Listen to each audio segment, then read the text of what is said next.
ओम शांति। अॼु जी मुरली तारीख़ 19/2/2024। मेरा मीठा बाप दादा चवंदा मीठे मीठे ॿार, मां सदा वाणी खां परे आहियां। मां आयो आहियां तव्हां ॿारनि खे उपराम ठाहिण लाइ। मां सदा वाणी खां परे रहंदो आहियां। मां आयो आहियां तव्हां ॿारनि खे उपराम ठाहिण। हाणे तव्हां सभिनि जी वानप्रस्थ अवस्था आहे। हाणे वाणी खां परे घर वञिणो आहे। बाबा चवनि था कि हाणे मां सदा वाणी खां परे रहण वारो आयो आहियां हिन पराए देश तव्हां ॿारनि खे उपराम ठाहिण। हाणे तव्हां सभिनि जी वानप्रस्थ अवस्था आहे। हाणे वाणी खां परे घर हलणो आहे असांखे। पंहिंजे घर वाणी खां परे हलणो आहे। प्रश्न आहे, सुठो पुरुषार्थी स्टूडेंट कंहिंखे चइबो आहे? उन्हनि जी मुख्य निशानी ॿुधायो। उत्तर आहे, सुठो पुरुषार्थी स्टूडेंट उहो आहे जो पंहिंजे पाण सां ॻाल्हियूं करणु ॼाणंदो हुजे, सूक्ष्म स्टडी कंदो हुजे। पुरुषार्थी स्टूडेंट सदा पंहिंजी जांच कंदा रहंदा आहिनि कि असां में कोई आसुरी सुभाउ त न आहे। दैवी गुण केसि ताईं धारण कया आहिनि उहो पंहिंजो रजिस्टर ॾिसंदा आहिनि कि भाव जी दृष्टि सदा रहंदी आहे। क्रिमिनल ख़्यालात न हलंदा आहिनि त दैवी गुण केसि ताईं धारणा थिया आहिनि, आसुरी गुण त न आहिनि। पंहिंजो रजिस्टर ॾिसंदा आहिनि, भाव जी दृष्टि रही, क्रिमिनल ख़्यालात त न रहिया। ओम शांति। रूहानी ॿार जो बि वाणी खां परे वञण लाइ गोया घर वञण लाइ पुरुषार्थ करनि था, उहे सभी आत्माउनि जो घर आहे। तव्हां सम्झंदा आहियो हाणे असांखे इहे शरीर छॾे करे पंहिंजे घर हलणो आहे। बाप चवंदा आहिनि मां आयो आहियां तव्हांखे घर वठी वञण लाइ। बाप चवंदा आहिनि मां आयो आहियां तव्हांखे घर वठी वञण लाइ। हिन करे हिन देह ऐं देह जे संबंधनि सां हाणे उपराम थी वञो। इहे त छीछी दुनिया आहिनि, इहे बि आत्मा ॼाणदी आहे असांखे हाणे वञिणो आहे। बाप आया आहिनि पावन ठाहिण लाइ, पोइ वरी खां असांखे पावन दुनिया में वञिणो आहे। इहे अंदर में वीचार सागर मंथन थियणो खपे। ॿियो कोई जो ईअं वीचार न ईंदो। तव्हां सम्झंदा आहियो असां ख़ुदि पंहिंजी दिलि सां इहे शरीर छॾे पंहिंजे घर वञी करे पोइ नए पवित्र संबंध में नई दुनिया में ईंदासीं। ये स्मृति बि ॾाढी थोड़नि खे रहंदी आहे। बाबा चवंदा आहिनि कि इहे स्मृति बि ॾाढे थोड़नि खे रहंदी आहे कि हाणे असांखे पावन ठही पंहिंजे घर वञिणो आहे, पोइ वापसि नई दुनिया, पवित्र संबंध, पवित्र दुनिया में अचिणो आहे। बाप चवंदा आहिनि नंढा वॾा बूढ़ा सभिनि खे वापसि हलणो आहे। शरीर हिते आत्माउनि खे वापसि हलणो आहे न। आत्मा त नंढी वॾी ॿुढी थींदी न आहे। पोइ नई दुनिया जे पावन संबंध में ईंदासीं। खड़ी खड़ी बुद्धि में अचिणो खपे कि हाणे घर वञण जे लाइ तयारी करूं था। जो कंदो उहो साथ हलंदो। जो हाणे ईश्वर अर्थ कंदा आहिनि उहे वञी करे पदम पति ठहींदा आहिनि नई दुनिया में। हाणे जो असां ईश्वर अर्थ कंदा आहियूं उहे आत्माऊं वञी करे नई दुनिया में पदम पति ठहींदियूं। उहो माण्हू हिन पुराणी दुनिया में इनडायरेक्ट कंदा आहिनि। दान पुण्य जो कंदा आहिनि उहे सभु इनडायरेक्ट कंदा आहिनि। असां त डायरेक्ट कंदा आहियूं। सम्झंदा आहिनि ईश्वर हिन जो फल ॾींदो। हाणे बाप सम्झाईंदा आहिनि हाणे तव्हांखे अल्पकाल क्षण वांगुरु मिलंदो आहे। उहो माण्हू पुराणी दुनिया में इनडायरेक्ट कंदा आहिनि। सम्झंदा आहिनि असांखे ईश्वर हिन जो फल ॾींदो। हाणे बाप सम्झाईंदा आहिनि उहा तव्हांखे अल्पकाल क्षण वांगुरु फल मिलंदो आहे भक्ति मार्ग में। हाणे मां आयो आहियां तव्हांखे राय ॾियां थो, हाणे जो ॾींदव उहो तव्हांखे 21 जन्मनि जे लाइ पदम थी करे मिलंदो। हाणे असां डायरेक्ट बाबा जे भंडारी में रुपयो बि ॾींदासीं न त उहो 21 जन्मनि जे लाइ पदम थी करे मिलंदो। तव्हां सम्झंदा आहियो वॾे घर में वञी करे जन्म वठंदासीं। असां त नारायण अथवा लक्ष्मी ठहींदासीं। असां त नारायण अथवा लक्ष्मी ठहींदासीं। पोइ एतिरी महिनत करणी खपे न। असां हिन पुराणी छीछी दुनिया में वञण जे लाइ असां हिन पुराणी छीछी दुनिया सां वञण जे लाइ तयारी करूं था। हाणे असां श्री लक्ष्मी श्री नारायण जहिड़ो ठहिण लाइ तयारी करूं था न। ये पुराणी दुनिया पुराणो शरीर छॾिणो आहे, अहिड़ो तयारु रहणो खपे जो पिछाड़ी समय कोई बि यादि न अचे। अगरि पुराणी दुनिया व मित्र संबंधी आदि यादि आया त छा गति थी वेंदी। तव्हां चईंदा आहियो अंतकाल जो स्त्री सिमरन, इन करे बाप खे फॉलो करिणो खपे। ईअं न बाबा ॿुढो आहे तॾहिं सम्झंदा आहिनि इहे शरीर त छॾिणो ई आहे। न, तव्हां सभु बि ॿुढा आहियो, छो जो हिते त आत्मा जे हिसाब सां बाबा चईंदा आहिनि सभिनि जी वानप्रस्थ अवस्था आहे। सभिनि खे हाणे वापसि घर हलणो आहे। इन करे बाप चईंदा आहिनि हिन पुराणी दुनिया सां पंहिंजो बुद्धि योग तोड़े ॾियो। हाणे त असांखे वञिणो आहे पंहिंजे घर। पोइ जेतिरो हुते ठहिरणो हूंदो ओतिरो हुते ठहिरंदासीं। पोइ पुठियां पाठ वॼाइणो हूंदो त पुठियां शरीर धारण करे पाठ वॼाईंदासीं। हाणे त असांखे हिन छीछी दुनिया खां पहिरियों त पंहिंजे घर हलणो आहे। पोइ हुते जेतिरो समय रहणो हूंदो रहींदासीं। पोइ स्वर्ग में अची करे पंहिंजो शरीर धारण करे पाठ वॼाईंदासीं। कोई त 100 वर्ष कम, कोई त 100 वर्ष घटि, 5000 वर्ष भी शांति धाम में रहंदा आहिनि। मतिलबु 5000 में सिर्फ़ु 100 वर्ष घटि हूंदा आहिनि तेसिताईं उहे शांति धाम में ई रहंदा आहिनि। पिछाड़ी में ईंदा आहिनि, जीअं काशी कलवट खाईंदा आहिनि सभु पाप झटि खलास थी वेंदा आहिनि। पिछाड़ी में अचण वारनि जा पाप छा हूंदा, आया ऐं विया, बाक़ी मोक्ष कोई खे मिली न सघे। बाबा चवनि था बाक़ी मोक्ष त मिली, अर्थात कोई बि ईअं न कि हेठि न अचे। हुते रही करे छा कंदा, पाठ त ज़रूरु वॼाइणो ई आहे न। तव्हांजो पाठ आहे शुरू में अचण जो, त बाप चईंदा आहिनि ॿार हिन पुराणी दुनिया खे भुलिजंदा वञो। बाप चईंदा आहिनि कि ॿार हिन पुराणी दुनिया खे भुलिजंदा वञो। हाणे त हलणो आहे, 84 जन्मनि जो पाठ पूरो थियो, तव्हां पतित थी विया आहिनि। हाणे वरी पंहिंजी खे आत्मा सम्झी बाप खे यादि करिणो आहे।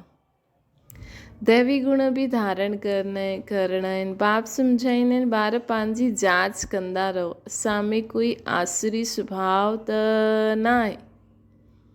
बाबा चईंदा आहिनि पंहिंजी जांच कंदा रहो, असां में कोई आसुरी स्वभाव त न आहे।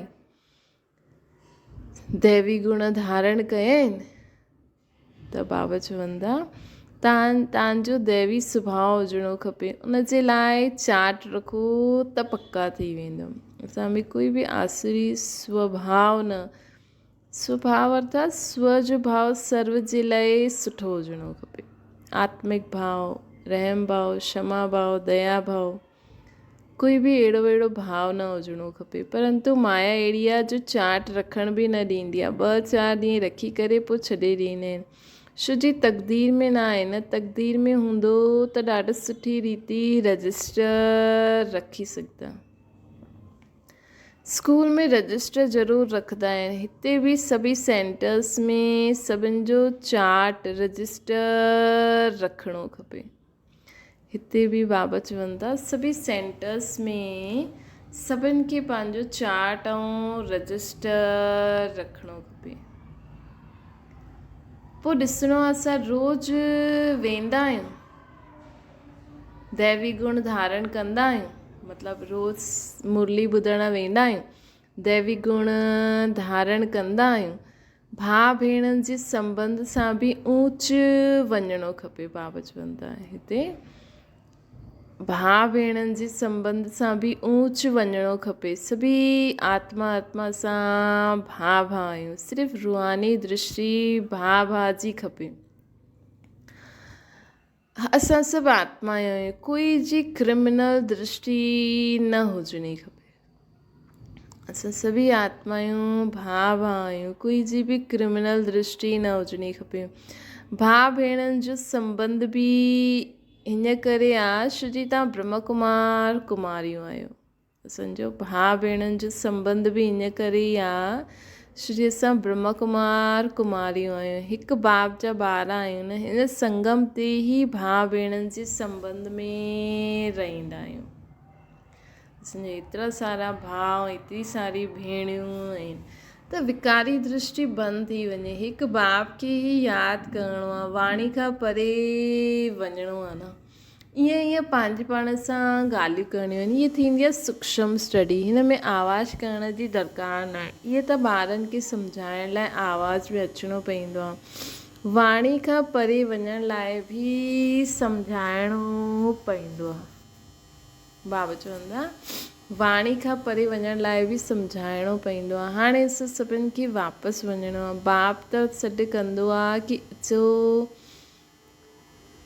बाप खे सॾु कंदा आहियूं कि अचो असांखे साथ वठी हलो। असां पतित आहियूं, वापसि नथा वञी सघूं। पतित दुनिया में हाणे पावन केरु ठाहे? साधु संत आदि कोई पावन न ठाहे सघे। ख़ुदि ई पावन हुजण जे लाइ गंगा सनानु कंदा आहिनि त असांखे छा पावन ठाहींदा? ॾिसो केॾी अथॉरिटी वारा बोल आहिनि। कोई चई सघे? इहे सिवाय बाप जी कोई ॼाणंदो ई न आहे। कोई चई न सघे कि इहे साधु संत सन्यासी ख़ुदि ई पावन आहिनि त असांखे छा ठाहींदा? बाप खे ॼाणंदा ई न आहिनि। जंहिं कल्प पहिरियों ॼाणियो उहो ई हाणे पुरुषार्थ करनि था। ये पुरुषार्थ बि बाप बिना कोई कराए न सघंदो। त असांखे हिन में बि अहंकार न अचिणो खपे कि हा मां ॾाढो सुठो पुरुषार्थ। उहो बि बाप ई थो कराए। सभु कुझु बाप ई थो कराए। बाप ई सभिनि खां ऊच आहे न। ईअं अहिड़े बाप खे पथर टिकर में चइण सां मनुष्यनि जो छा हाल थी वियो आहे। सीढ़ी उतरंदा ई आया आहियूं। चइबो काथे उहा संपूर्ण निर्विकारी, काथे ये संपूर्ण विकारी आत्मा आहियूं। काथे असां सत्संग में संपूर्ण निर्विकारी हुयासीं। हाणे संपूर्ण विकारी खां पोइ संपूर्ण निर्विकारी ठहूं था न। हिन ॻाल्हियुनि खे मञदा बि उहा जंहिं कल्प पहिरियों मञियो हूंदो। असांजो फ़र्ज़ु आहे जो बि अचे हुनखे बाप जो फ़रमानु ॿुधाइणो आहे। सीढ़ी जे चित्र ते सम्झायो। बाबा चवंदा सभिनि खे सीढ़ी जे चित्र ते सम्झायो कि कीअं असां आत्मा आहियूं। पहिरियों पावन हुयासीं, पोइ धीरे धीरे पतित थी वियासीं। सभिनि जी हाणे वानप्रस्थ अवस्था आहे। सभी शांतिधाम और सुखधाम में वेंदा। हिन समय सभी आत्माउनि जी वानप्रस्थ अवस्था आहे न। सभी शांतिधाम और सुखधाम में वेंदा। सुखधाम में उहो वेंदा जो आत्मा, सुखधाम में उहो वेंदा जो आत्मा खे बुद्धि योग बल सां संपूर्ण पवित्र ठाहींदा आहिनि। बाबा चवनि था कि हाणे बाबा जो फरमान छा आहे कि बाबा जो फरमान आहे कि सभिनि खे यादि करो। ऐं बाबा असांखे फरमान इहो बि ॾिनो अथई कि जो बि अचे हुनखे सम्झायो कि हाणे असांजी वानप्रस्थ अवस्था आहे। सभी पहिरियों शांतिधाम में वेंदा, पोइ सुखधाम में ईंदा। सुखधाम में उहे ईंदा जो आत्मा खे बुद्धि योग बल सां संपूर्ण पावन ठाहींदा। छो जी ऊच पद त उहे ई आत्मायूं पाईंदियूं न जो बुद्धि योग बल सां पंहिंजी आत्मा खे संपूर्ण पावन ठाहींदियूं न। बाक़ी ईंदा त ॾाढा सारा, भले उहो सजायूं खाई करे पावन ठहनि, लेकिन हिते ऊच पद त बाबा त चईंदा आहिनि न मां पंहिंजे ब्राह्मण ॿारनि खे ज्ञान ॾींदो आहे। त बाबा जो ज्ञान बि उहो ई ॿुधी सघंदा। हा, हाफ कास्ट ब्राह्मण बि ॿुधंदा आहिनि, लेकिन जंहिंजो बुद्धि योग बाबा सां लॻल हूंदो बाबा त उन्हनि खे ई ॾींदा न। उहो बाक़ी ॿुधंदा पोइ सम्झंदा ॿिए खां। सुखधाम में उहे ईंदा जो आत्मा खे बुद्धि योग बल सां संपूर्ण पावन ठाहींदा। त ॾिसो काथे उते दास दासी प्रजा बि हूंदी, लेकिन असली सुख त उहे ई वठंदा न जो हाणे बुद्धि योग बल सां स्वयं खे पावन ठाहींदा ऐं सर्व खे ॾींदा न। भारत जो प्राचीन योग बि ॻायल आहे न। आत्मा खे हाणे स्मृति ईंदी आहे, बराबरि असां पहिरियों आयासीं, हाणे वरी असांखे वापसि वञिणो आहे। तव्हांखे पंहिंजो पाठ यादि ईंदो आहे? जो हिन कुल में अचण वारा न हूंदा उन्हनि खे यादि बि न ईंदो कि असांखे पवित्र ठहिणो आहे। पवित्र ठहिण में ई त महिनत करणी पवंदी आहे न। बाप चईंदा आहिनि पंहिंजी खे आत्मा सम्झी मूंखे यादि करो त विक्रमाजीत ठही वेंदा। बाबा चईंदा आहिनि पंहिंजी खे आत्मा सम्झी करे मूंखे यादि करो त विक्रमाजीत ठही वेंदासीं। ऐं भाउ भेण सम्झो त दृष्टि बदिली वेंदी। आत्मा सम्झी करे बाप खे यादि करण सां विक्रम विनाश थी वेंदा। ऐं भाउ भेण सम्झण सां दृष्टि बदिली वेंदी। असां आत्मा आहियूं, भाउ आहियूं, पोइ असां शिव ब्रह्मा बाप मम्मा जा ॿार विश्व जी सर्व आत्मायूं असांजा भाउ भेण आहिनि। बाबा चईंदा आहिनि न सभी भाउ भेण आहिनि। मुख्य त असां आहियूं ई, लेकिन आदि देव आदि देवी जा त सभी ॿार आहिनि न। मनुष्य सृष्टि जो आदि पिता त ब्रह्मा आहिनि। असां हुनजे नाते त सभी असांजा भाउ भेण थी विया न। सत्युग में दृष्टि ख़राबु न हूंदी आहे। बाप त सम्झाईंदा रहंदा आहिनि ॿार पंहिंजे खां पुछो असां सत्युगी देवता आहियूं या कलयुगी मनुष्य आहियूं। तव्हां ॿारनि खे ॾाढो सुठा सुठा चित्र स्लोगन आदि ठाहिणा खपनि। हिकु चए सत्युगी आहियूं या हिकु चए सत्युगी आहियो या कलयुगी आहियो। ॿियो पोइ ॿिए खां प्रश्न पुछो, अहिड़ो धूम मचाए ॾियणी खपे।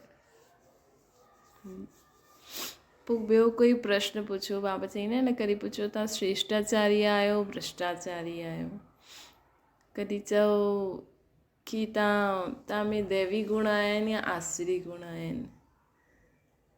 ही तव्हां राम राज्य में आहियो रावण राज्य में। बाप त श्रीमत ॾींदा रहंदा आहिनि पतितनि खे पावन ठाहिण जी। बाक़ी धंधे आदि सां असां छा ॼाणूं। बाप खे सॾु ई कयो आहे कि अची करे मनुष्य खां देवता ठाहिण जो रास्तो ॿुधायो।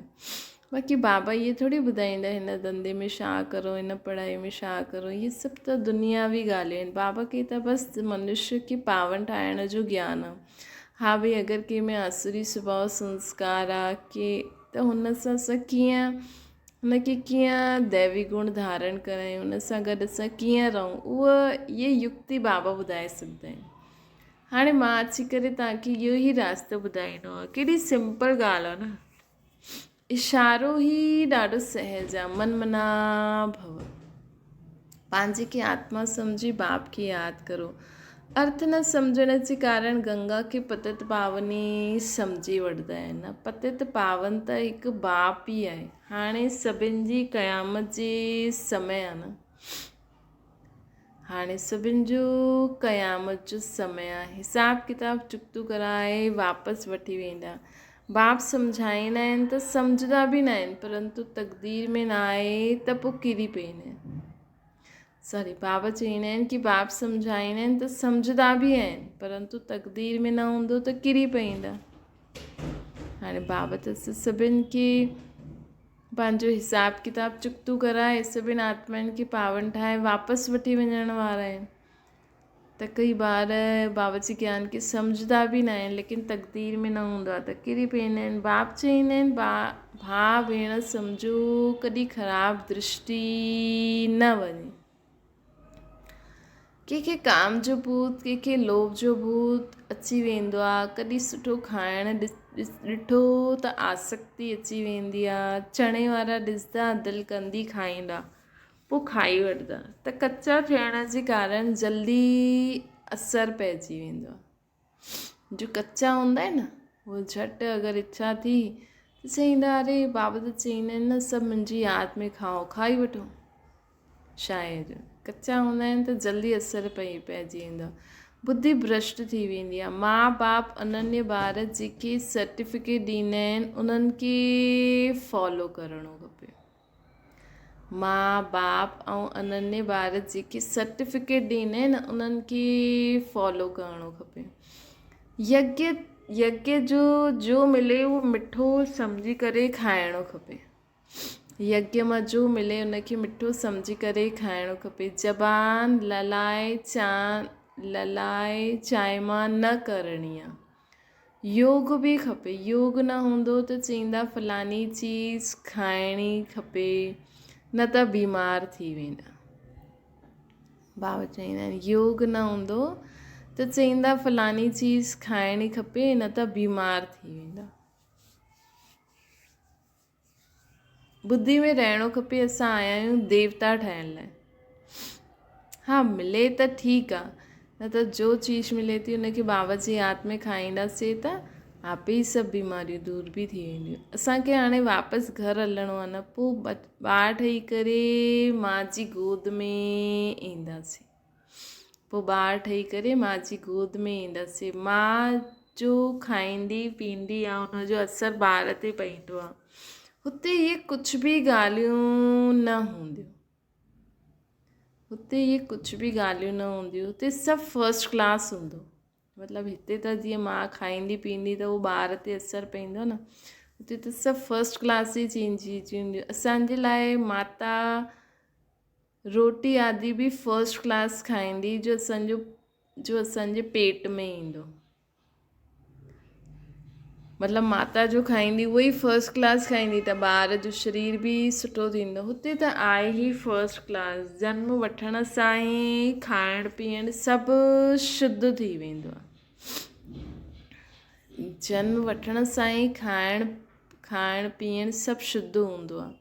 त अहिड़े स्वर्ग में वञण जी असांखे तयारी करणी आहे, बाप खे यादि करिणो आहे। बाप अची करे रिजुवनेट कंदा आहिनि। उहो माण्हू त बंदर जे ग्लांस मनुष्य में विझंदा आहिनि, सम्झंदा आहिनि असां जवान थी वेंदासीं। जीअं हार्ट नई विझंदा आहिनि न, बाप कोई हार्ट न विझंदा आहिनि, बाप त अची करे चेंज कंदा आहिनि, आत्मा खे पतित खां पावन ठाहींदा आहिनि। आत्मा जो स्वभाव संस्कार सुठा थी वेंदा, आत्मा शक्तिशाली थी वेंदी त आपे ई सभु तंदुरुस्त थी वेंदो। बाक़ी इहे सभु साइंस आहे, बॉम्ब्स आदि ठाहींदा आहिनि।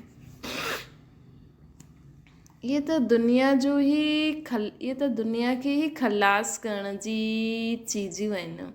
तमो प्रधान बुद्धि आहे न, बाबा चवनि था सभिनि जी। उहो त ख़ुशि थींदा आहिनि कि इहे बि भावी ठहियलु आहे, बॉम्ब ज़रूरु ठहिणा ई आहिनि। शास्त्रनि में बि लिखियलु आहे पेट सां मुसन निकिता। पोइ इहो थियो। हाणे बाप सम्झाईंदा आहिनि इहे सभु भक्ति मार्ग जी ॻाल्हियूं आहिनि। राजयोग त मां ई सेखारियो न, उहो त हिकु कहानी थी वई जो ॿुधंदे ॿुधंदे इहा हाल थी वियो।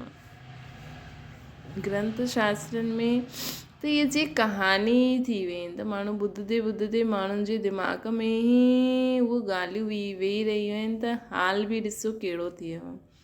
हाणे बाबा अची करे असांखे सची ॻाल्हियूं ॿुधाए करे असांजी आत्मा खे सचो ठाहिनि था न। हाणे बाप सची नारायण जी कथा, तीजड़ी जी कथा, अमर कथा ॿुधाइनि था न। हाणे बाबा असांखे सत्यनारायण जी कथा, तीजड़ी जी कथा, अमर कथा ॿुधाए करे नर सां श्री नारायण, नारी सां श्री लक्ष्मी ठाहिनि था। असांजी 3 अख खोलनि था, असांखे अमर ठाहिनि था न। हाणे बाप हिन पढ़ाई सां तव्हां इहे पद पाईंदा आहियो। बाक़ी श्री कृष्ण आदि त आहे न जो ॾेखारियो आहे सुदर्शन चक्र सां सभिनि खे मारे। मां त सिर्फ़ु राजयोग सिखलाए करे पावन ठाहींदो आहे। असां तव्हांखे सुदर्शन चक्रधारी ठाहींदा आहियूं।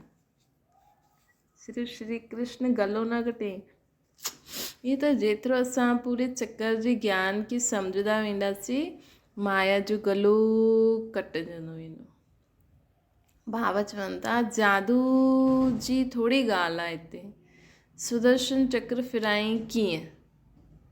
उन्हनि श्री कृष्ण खे चक्कर आदि ॾेखारियो आहे। सुदर्शन चक्र फिराई कीअं? जादू जी ॻाल्हि थोरी आहे। इहे त सभु ग्लानी कई अथनि। सो बि अधु कलप हल्दी आहे न, सो बि बाबा चवनि था अधु कलप हल्दी आहे। कहिड़ो वंडरफुल ड्रामा आहे। हाणे नंढा वॾा सभिनि जी वानप्रस्थ अवस्था आहे न। हाणे नंढा वॾा सभिनि जी वानप्रस्थ अवस्था आहे। छो हिते आत्माउनि जे लाइ बाबा चवनि था। हाणे असांखे वञिणो आहे पंहिंजे घर, इन करे बाप खे यादि करिणो आहे। ॿियो कुझु बि यादि न अचे। अहिड़ी अवस्था थिए तॾहिं ऊच पद पायूं। पंहिंजे दिलि सां पुछिणो असांजो रजिस्टर केसि ताईं ठीकु आहे। रजिस्टर सां चलन जो मालूम पइजी वेंदो आहे रेगुलर पढ़ंदा आहिनि व न। कई त कूड़ बि ॻाल्हाईंदा आहिनि। बाप चईंदा आहिनि सच ॿुधायो, न त न ॿुधाईंदव त तव्हांजो ई रजिस्टर ख़राबु थी वेंदी। अगरि तव्हांखे पावन ठाहिणो आहे न त सभु कुझु बाबा खे सची सची ॿुधाए छॾियो। तव्हांजे अंदर में जेका संकल्प अचनि था, विकारी, बुरा, अहंकारी, सभु बाबा खे सभु कुझु ॿुधाए छॾियो। त बाबा त सर्जन आहे न, तॾहिं त बाबा असांजी मदद करे सघंदा न। बाप चईंदा आहिनि सच ॿुधायो, न ॿुधाईंदव त रजिस्टर ख़राबु थी वेंदो। भॻवान सां पवित्र ठहिण जी प्रतिज्ञा करे पोइ तोड़दा आहियो त तव्हांजो छा हाल थींदो। विकार में किरियो त खेल खलास थी वेंदो। पहिरियों नंबर दुश्मन आहे ही देह अभिमान, पोइ काम, पोइ क्रोध। पहिरियों देह अभिमान ईंदो आहे, पोइ काम विकार चटकंदो आहे, पोइ कामी खे क्रोध बि ॾाढो ईंदो आहे। काम विकार न मिलण सां न क्रोध कंदो आहे। देह अभिमान में अचण सां ई वृत्ति ख़राबु थी वेंदी आहे। इन करे बाप चईंदा आहिनि ख़ुदि खे आत्मा सम्झो। आत्मा सम्झण सां सभु विकार बुराइयूं सभु ख़तमु थी वेंदा। अर्जुन बि इहो ई आहे न, श्री कृष्ण जी आत्मा बि हुई इहो ई आहे। अर्जुन नाम आहे थोरी, नाम त चेंज थींदो आहे न, जंहिंमें प्रवेश कंदा आहिनि। मनुष्य त चई ॾींदा आहिनि इहे झाड़ आदि असांजी कल्पना आहे। मतिलबु ब्रह्मा बाबा जो अर्जुन नाम थोरी आहे, जंहिंमें पोइ बाबा त नाम बदिली करे छॾियईं न। मनुष्य त चई ॾींदा आहिनि झाड़ आदि असांजो चित्र कल्पना आहे। मनुष्य त कल्पना चई उहो ॾिसण में, मनुष्य जो कल्पना करे उहो ॾिसण में ईंदा आहिनि, ॾिसण में ईंदो आहे। तव्हां ॿारनि खे ॾाढी ख़ुशी हुजणी खपे, असां वञी करे स्वर्ग में नंढा ॿार ठाहींदासीं, पोइ नाम रूप देश काल सभु कुझु नयो हूंदो। इहो बेहद जो ड्रामो आहे। असां वञी करे नंढो ॿार ठाहींदासीं, पोइ असांजो नाम रूप देश काल सभु कुझु नयो थी वेंदो। नाम रूप देश काल सभु कुझु नयो थी वेंदो। इहो त बेहद जो ड्रामा आहे न, बाबा चवनि था। इहो त बेहद जो ड्रामे में असां हीअं पार्ट था वठायूं। त ॾिसो बाबा कॾहिं असांखे सत्युग में वठी था हलनि की असां हीअं नंढा ॿार ठहियूं, असांजो नाम रूप देश काल सभु चेंज थी वियो। कॾहिं असांखे बाबा परमधाम में वठी था हलनि, कॾहिं बाबा असांखे भक्ति मार्ग में वठी था हलनि, कॾहिं संगम ते असां ईअं वेठा आहियूं। बाबा चवनि था चेकिंग करो पंहिंजी, बनी बनाई बन रही, थियणो ई आहे। असां चिंता छो करूं? असांखे सिर्फ़ु निश्चय करिणो आहे की असां न ठाहींदासीं त केरु ठाहींदासीं। हिन निश्चय सां बाबा खे यादि कंदा हलो, असां त ठाहिणो ई आहे असांखे। ड्रामा जो राज़ हाणे तव्हां ॿारनि जी बुद्धि में आहे न, ॿियो कोई न ॼाणंदो आहे सवाइ असां ब्राह्मणनि जे। दुनिया में हिन समय सभु पुजारी आहिनि, जिते पुजारी आहिनि उते पूज्य हिकु बि न थी सघंदो आहे। पूज्य हूंदा ई आहिनि सत्युग त्रेता में। पूज्य सत्युग त्रेता में हूंदा आहिनि, लेकिन उते कोई हुननि जी पूजा थोरी थींदी आहे। कलयुग में त आहिनि ई पुजारी, पोइ तव्हां पंहिंजे खे पूज्य कीअं कहलाए सघंदा आहियो। कॾहिं कॾहिं लिखंदा आहिनि न पूज्य श्री फलानो फलानो। पंहिंजे माउ बाप खे बि पूजदा आहिनि, पति खे बि पूजदा आहिनि न। असां त आहियूं ई सभु पुजारी। त बसि पति कमाए करे पत्नी खे पैसा ॾिए थो त भॻवानु थी वियो।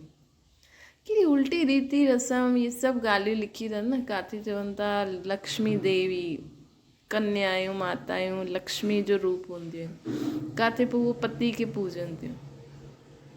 त पति अगरि भॻवानु आहे त पत्नी लक्ष्मी आहे, त हुनजी बि पूजा करो। अर्थात असांखे हिन चवण जो मतिलबु आहे पूजा आदि न करिणो आहे, हर हिक जो रिगार्ड रिस्पेक्ट करिणो आहे। अॼु माण्हू हिक ॿिए जो रिगार्ड रिस्पेक्ट नथो करे न, त कॾहिं माताउनि जो ॾींहुं थो मल्हाए, कॾहिं पिताउनि जो ॾींहुं थो मल्हाए, कॾहिं ॿारनि जो ॾींहुं थो मल्हाए, कॾहिं डॉक्टर्स जो ॾींहुं, कॾहिं इंजीनियर्स जो ॾींहुं, कॾहिं फार्मर्स जो ॾींहुं, कॾहिं फलानो फलानो ॾींहुं। हा भई हिन ॾींहुं हिननि सभिनि खे रिगार्ड रिस्पेक्ट ॾियो, बाक़ी ॾींहुं लत मारो। त बाबा चवनि था ॾिसो हिन दुनिया में सभी पुजारी आहिनि, इन करे पूज्य त कीअं कहलाए सघंदा आहिनि। पूज्य त देवी देवता ई आहिनि न, पुजारी आहिनि मनुष्य। मूल ॻाल्हि हिते बाबा असांखे चईंदा आहिनि की असांखे सभु ॻाल्हियुनि खे छॾे हिकु ॻाल्हि सदा बुद्धि में धारण करे हुनजो पुरुषार्थ करिणो आहे की असां सभिनि खे संपूर्ण निर्विकारी ठहिणो आहे, अर्थात पावन ठहिणो आहे, ताकी असांखे अंत में सवाइ बाप जे ॿियो कुझु बि यादि न अचे, बसि मां आत्मा ऐं बाबा। त हुनजे लाइ पावन ठहिणो आहे। मामेकम यादि करो, ड्रामा अनुसार जंहिं जेतिरो पुरुषार्थ कयो हूंदो ओतिरो ई कंदा। हिन में बि ॾिसो बाबा चई न, पुरुषार्थ बि मां ई कराईंदो आहे। और ड्रामा अनुसार जंहिंखे जेतिरो पुरुषार्थ कंदो ओतिरो ई कंदो, लेकिन ईअं न की बाबा ई पुरुषार्थ कंदा कराईंदा, जेतिरो करिणो हूंदो। असां पंहिंजो हिमत जो हिकु संकल्प त रखूं की असांखे ईअं करिणो आहे, त पोइ उन संकल्प अनुसार हलंदा हलो, बाबा खे यादि कंदा हलो। असांखे थोरी पतो आहे ड्रामा में असांजे लाइ छा आहे, छा पतो ड्रामा में असांजे लाइ लास्ट सो फस्ट अचण जे लाइ लिखियलु आहे, त ओड़ो पुरुषार्थ असांखे करिणो ई आहे। असां वेट न करूं, करणु लॻी वञो, पोइ आप ई बाबा जी मदद मिलंदी वेंदी। अच्छा, मीठी मीठी सिक लॻे ॿारनि प्रति माता पिता बाप दादा जो यादि प्यार ऐं गुड मॉर्निंग। रूहानी बाप जी सभिनि रूहानी ॿारनि खे नमस्ते। असांजी बि रूहानी माता पिता बाप दादा खे यादि प्यार गुड मॉर्निंग ऐं नमस्ते। धारणा जे लाइ मुख्य सार, पंहिंजी पढ़ाई जो रजिस्टर रखिणो आहे, पंहिंजो चार्ट ॾिसणो आहे, पंहिंजी पढ़ाई जो रजिस्टर रखिणो आहे, पंहिंजो चार्ट ॾिसणो आहे की असांजी बाबा जी दृष्टि केसि ताईं रहंदी आहे, असां में असांजो दैवी स्वभाव ठहियो आहे, असांजी बाबा जी दृष्टि केसि ताईं रहंदी आहे, असांजो दैवी स्वभाव ठहियो आहे। ॿियो आहे पंहिंजी ज़ुबान ते ॾाढो कंट्रोल रखिणो आहे। बुद्धि में रहे असां देवता ठहूं था, इन करे खाइण पीअण ते ॾाढो ध्यानु ॾियणो आहे। ज़बान चलायमान न थियणी खपे।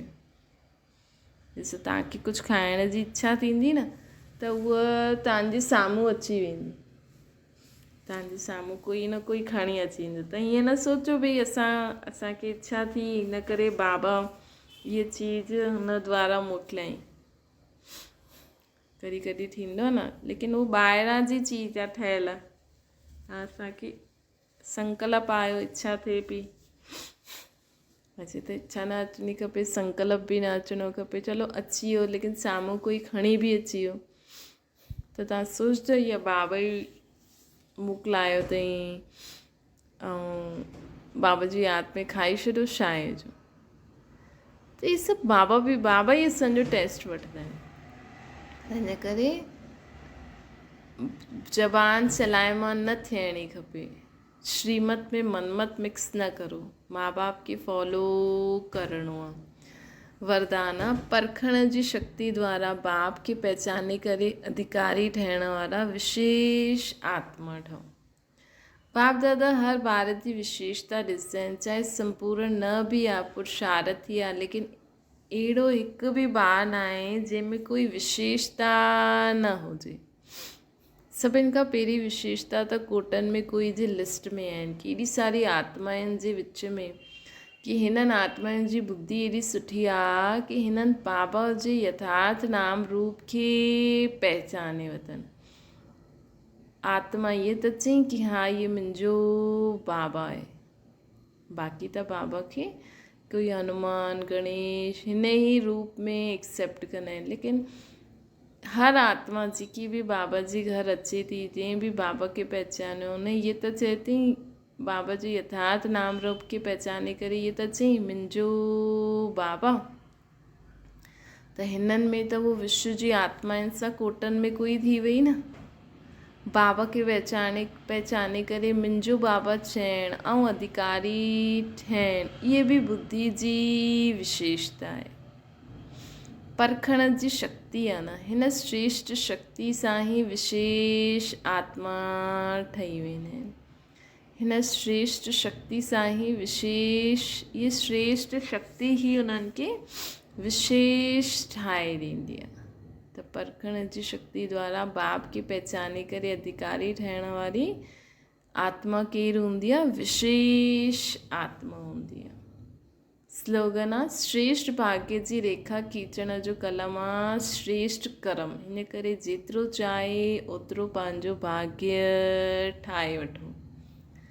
कीअं? श्रेष्ठ कर्म करे। श्रेष्ठ कर्म कहिड़ा हूंदा आहिनि? बाबा जी श्रीमत ते श्रेष्ठ कर्म करे करे। बाबा जी श्रीमत आहे ख़ुदि की आत्मा सम्झी मूंखे निराकार रूप में यादि करो। इहे बि कर्म तव्हां करो था त हिन खां श्रेष्ठ कर्म ॿियो कहिड़ो आहे?